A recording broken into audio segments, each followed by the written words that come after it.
A trillion is a 1 with 12 zeros after it. It is a huge number. If you settle down to count to a trillion without pausing to sleep, eat or visit the toilet, one number a second, it would take you more than 30,000 years, which is almost as long as modern humans have lived in Europe. And that, according to research by Global Financial Integrity, a think tank in Washington, D.C., is how much money in dollars is being stolen from the world's poorest countries every year. With $1 trillion, you could buy any company in the world outright. You could pay off Russia's entire external debt twice with change. Which raises a question. If such a huge amount of money is being stolen, where is it? The answer is that it's all around us. It's just hidden. And that raises another question. How?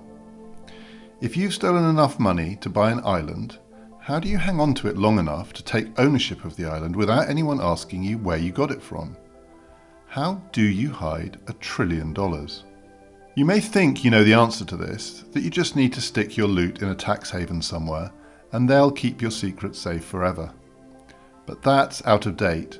The world has changed and criminals have changed with it, especially really big criminals, the ones with the most to hide.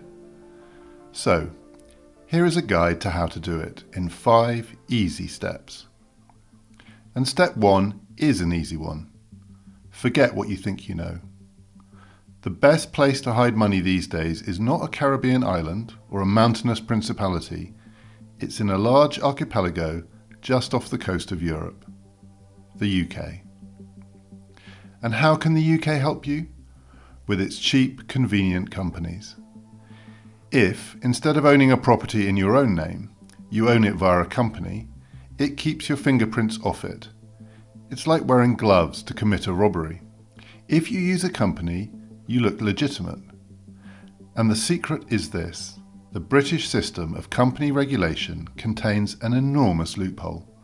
One you can drive $1 trillion through without touching the sides. So, on to step 2, which is straightforward. Set up a company. Log on to the Companies House website, choose a company name, fill in the form, pay your £12 fee, and wait for the confirmation to come through. It'll take you less than 24 hours. You may notice while filling in the form that you have to provide your name and address, and you may find this concerning. How can this company be the anonymous vehicle you need to commit fraud if you have to identify yourself? Do not worry, all will become clear. Onwards to step 3, which is so simple that it seems impossible. When you're filling in the form, exploit the loophole and lie. No one checks the information you provide. Look at some of these jolly people on the Companies House register. XXX Stalin of France. Miss Tracy Dean XXX is there too, plus her cousin Jet XXX. And topping even them, there's Mr.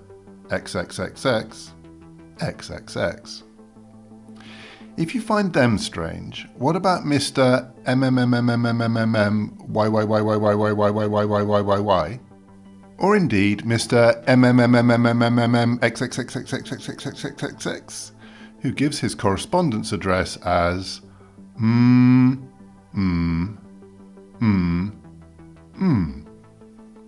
And don't just make up your name, make up your details too. Invent everything. People have owned companies despite being too young to have even been born yet. Thousands have been under the age of 2. A 2-month-old had not only found time to set up a company, but also to get married. Why go to all the trouble of creating an expensive and suspicious anonymous company in a tax haven when you can do it right here in the UK for the price of a round of drinks? But you say, what good is a company owned by someone whose address is the chorus of a Crash Test Dummy song? No one is going to believe that that is a legitimate business. A good question, which takes us to step 4. Don't just lie. Lie cleverly.